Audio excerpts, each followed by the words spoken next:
നമസ്കാരം. Raf talk ഫുട്ബോളിലേക്ക് അവർക്കും സ്വാഗതം. മെസ്സിയും നെയ്മറും എംബാപ്പയും ഒരുമിച്ച് ശ്രമിച്ചിട്ട് കിട്ടാത്തത്, അതാണ് PSG ഇപ്പോൾ 2 തവണ നേടിയിരിക്കുന്നത്. വാവ്!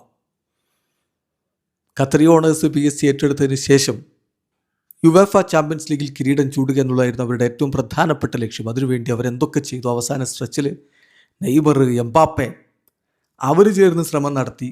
ഒരു ഘട്ടത്തിൽ ഫൈനൽ കളിച്ചു. പക്ഷേ ഫൈനലിൽ അന്ന് ബയൺ മ്യൂണിക്കിനോട് തോറ്റു പുറത്തായി. പിന്നെ മെസ്സിയെ കൊണ്ടുവരുന്നു.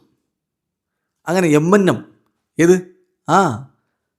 ഇടതുഭാഗത്ത് എംബാപ്പെ അല്ലേ, ഇടതുഭാഗത്ത് നെയ്മർ, വലതുഭാഗത്ത് മെസ്സി, നടുവിൽ എംബാപ്പെ. എല്ലാം അടക്കി ഭരിക്കും PSG എന്ന് കരുതി. ഒന്നും നടന്നില്ല. പിന്നെ മെസ്സി PSG വിടുന്നു, നെയ്മർ ഒഴിവാക്കുന്നു. ഒരു കൊല്ലം കൂടി എംബാപ്പെ അവിടെ നിന്നിട്ട് എംബാപ്പ UCL നേടണമെന്നും പറഞ്ഞ് റയലിലേക്ക് പോകുന്നു. ലൂയിസ് എൻട്രിക്കെ കാര്യങ്ങൾ നല്ല രൂപത്തിൽ ചെയ്യുന്നു. അപ്പോൾ എംബാപ്പെ ഉള്ള ഒരു സീസണിൽ എൻട്രിക്കെ ഉണ്ട്. പക്ഷെ പിന്നെ പോയി. അടുത്ത 2 സീസണുകളിലും എംബാപ്പെ കൂടി പോയി. എംബന്നം പൂർണ്ണമായിട്ടും അവിടെ വിട്ടതോടുകൂടി PSG ആ ഒരു ലെവൽ തന്നെ മാറിപ്പോയി. ഓസ്മാൻ ഡംബലയും കിച്ച കടസ്കേലയും ഡിസിയഡുവും എല്ലാവരും പൊളിച്ചടുക്കി. മധ്യനിരയിലൊക്കെ വിറ്റീജയുടെ ഒക്കെ ഒരു ഭാസ്മരിക പ്രകടനം. പിന്നെ ന്യൂനോ മെൻഡസും ഡിഫൻസിലാണെങ്കിൽ മാർക്കിനോസിൻ്റെ ലീഡർഷിപ്പ് എല്ലാം കൂടി ചേരുമ്പോൾ ബാക്ക് ടു ബാക്ക് UCL കിരീടങ്ങളിലേക്ക് അവർ പോയി.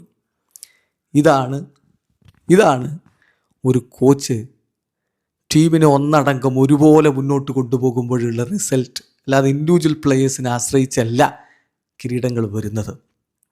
ഇൻഡിവിജ്വൽ ക്വാളിറ്റിയുള്ള താരങ്ങൾ ഉണ്ടാവുകയും അതൊരു മികച്ച ടീമാവാതിരിക്കുകയും ചെയ്യുമ്പോൾ എങ്ങനെ കിരീടത്തിലേക്ക് പോകാനാണ്? വിറ്റീജ ഒരിക്കൽ പറഞ്ഞില്ലേ, റൺ ചെയ്യാത്ത, ഓടാൻ തയ്യാറില്ലാത്ത 3 പേരെ വെച്ച് കിരീടങ്ങളിലേക്ക് പോവുക എന്നുള്ളത് എളുപ്പമല്ല എന്ന്.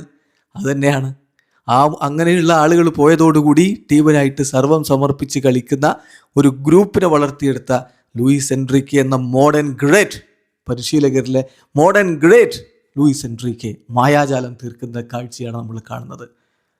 കണ്ടൻ ലീഗ് എന്ന് വിളിച്ച് കളിയാക്കിയവർ, കണ്ടൻ ലീഗിലെ കണ്ടൻ ടീം എന്ന് പറഞ്ഞവർ, അവർക്കൊക്കെയുള്ള മറുപടിയാണിത്.